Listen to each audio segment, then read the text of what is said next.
Assalamualaikum warahmatullahi wabarakatuh. Pada pertemuan kali ini, yaitu pertemuan 9, saya dan rekan saya Valenta Seviana Putri dan rekan saya Miftahul Huda akan menjelaskan tentang anjak piutang atau factoring dan dana pensiun.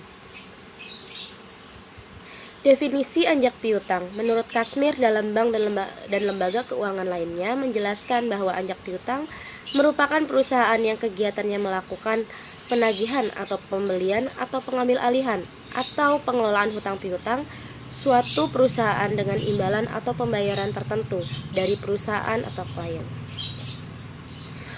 Dasar hukum anjak piutang. Di Indonesia, anjak piutang adalah aktivitas keuangan yang dilindungi hukum perdata. Hukum perdata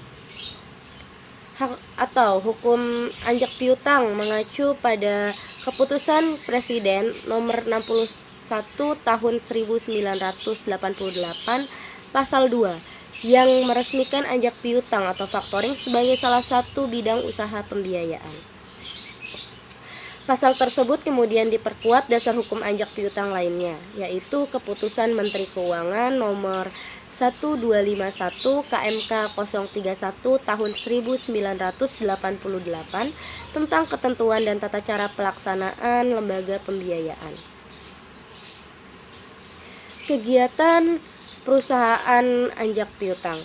Usaha anjak piutang dilakukan dengan melakukan suatu kegiatan pengurusan piutang atau tagihan jangka pendek yang timbul dari transaksi perdagangan, baik transaksi yang terjadi di dalam atau di luar negeri. Anjak piutang dapat berupa kegiatan pembelian piutang dengan atau tanpa fasilitas pembayaran awal atau financing factoring dan kegiatan pengurusan administrasi piutang atau non-financing factoring.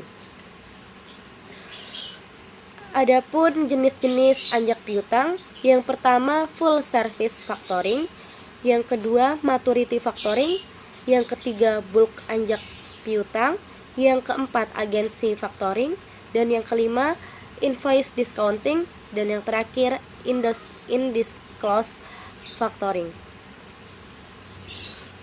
Manfaat anjak piutang yaitu yang pertama untuk memperlancar arus kas, yang kedua memindahkan resiko ke pihak anjak piutang, yang ketiga mempercepat proses produksi, dan yang keempat mengalihkan tugas penagihan. Assalamualaikum warahmatullahi wabarakatuh. Perkenalkan, nama saya Miftahul Huda dari kelompok 9. Kali ini saya akan mempresentasikan tentang definisi dana pensiun. Dana pensiun adalah sekumpulan aset yang dikelola dan dijalankan oleh suatu lembaga untuk menghasilkan suatu manfaat pensiun yang suatu pembayaran berkala yang dibayarkan kepada peserta pada saat dan dengan cara yang ditetapkan dalam ketentuan yang menjadi dasar penyelenggaraan program pensiun, di mana pembayaran manfaat tersebut dikaitkan dengan pencapaian usia tertentu. Sedangkan menurut Undang-Undang Nomor 11 Tahun 1992, dana pensiun ialah badan hukum yang mengelola dan menjalankan program yang menjanjikan manfaat pensiun. Dengan demikian, jelas bahwa mengelola dana pensiun adalah perusahaan yang memiliki badan hukum seperti bank umum atau asuransi jiwa. Selanjutnya saya akan menjelaskan tentang tujuan menyelenggarakan dana pensiun. Bagi pemberi, tujuan untuk menyelenggara dana pensiun adalah sebagai berikut. Yang pertama, memberikan penghargaan kepada karyawannya yang telah mengabdi di perusahaan tersebut. Yang kedua, agar di masa usia pensiun, karyawan tersebut dapat memiliki hasil yang diperoleh setelah bekerja di perusahaannya. Yang ketiga, yaitu memberikan rasa aman dari segi batinia sehingga dapat menurunkan turnover karyawan. Yang keempat, meningkatkan motivasi karyawan dalam tugas sehari-hari. Yang kelima, meningkatkan citra perusahaan di mata masyarakat dan pemerintah. Sedangkan bagi karyawan yang menerima pensiun, manfaat yang diperoleh dengan adanya pensiun adalah: pertama, kepastian memperoleh penghasilan di masa yang akan datang sesudah masa-masa pensiun. Yang kedua, memberikan rasa aman dan dapat meningkatkan motivasi untuk bekerja. Bagi lembaga pengelola dana pensiun, tujuan penyelenggaraan dana pensiun adalah: pertama, mengelola dana pensiun untuk memperoleh keuntungan dengan melakukan berbagai kegiatan investasi. Yang kedua, turut membantu dan mendukung program pemerintah. Selanjutnya, saya akan menjelaskan tentang program pensiun. Terdapat dua jenis program pensiun, yaitu yang A, program pensiun manfaat pasti atau PPNP atau Definite Benefit, yang merupakan program pensiun yang besaran manfaat pensiun ditetapkan dalam peraturan dana pensiun. Seluruh iuran merupakan beban karyawan yang dipotong dari gajinya.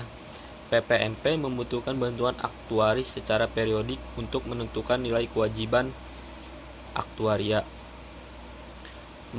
mengkaji kembali asumsi aktuarial yang digunakan untuk merekomendasikan tingkat iuran yang seharusnya. Yang B, program pensiun iuran pasti atau PPIP atau Definite Contribution. Pada PPIP, besaran manfaat pensiun sangat tergantung pada besaran iuran yang disetor dan hasil pengembangan dana dari sifatnya mirip tabungan, namun memiliki fasilitas penundaan pajak dari pemerintah. Besaran iuran dari pemberi kerja maupun peserta ditetapkan dalam peraturan dana pensiun. Selanjutnya yaitu jenis-jenis pensiun, jenis dana pensiun, dan fungsi pensiun. Secara umum, pensiun yang dapat dipilih oleh karyawan yang akan menghadapi pensiun antara lain: yang pertama, pensiun normal; yang kedua, pensiun dipercepat; yang ketiga, pensiun ditunda; yang keempat, pensiun cacat. Jenis-jenis dana pensiun di Indonesia dikenal ada dua jenis dana pensiun, yaitu yang pertama, dana pensiun pemberi kerja atau DPKK; yang kedua, dana pensiun lembaga keuangan atau DPLK. Fungsi program pensiun memiliki tiga fungsi, yaitu yang pertama, fungsi asuransi; yang kedua, fungsi tabungan; yang ketiga, fungsi pensiun. Selanjutnya saya akan menjelaskan tentang metode pembiayaan program pensiun. Yang pertama, ada metode PSU GO atau Current Cost Method, yaitu pemberi kerja hanya membiayai manfaat pensiun seorang karyawan atau peserta begitu diperlukan di luar gaji terakhir. Yang kedua, metode sistem pendanaan atau funding system, yaitu penghimpunan dana dilakukan agar dapat dipakai untuk pembayaran manfaat pada masa yang akan datang. Mungkin segitu saja presentasi dari kelompok kami, kurang lebihnya mohon maaf. Wabillahi taufiq wal hidayah. Wassalamualaikum warahmatullahi wabarakatuh.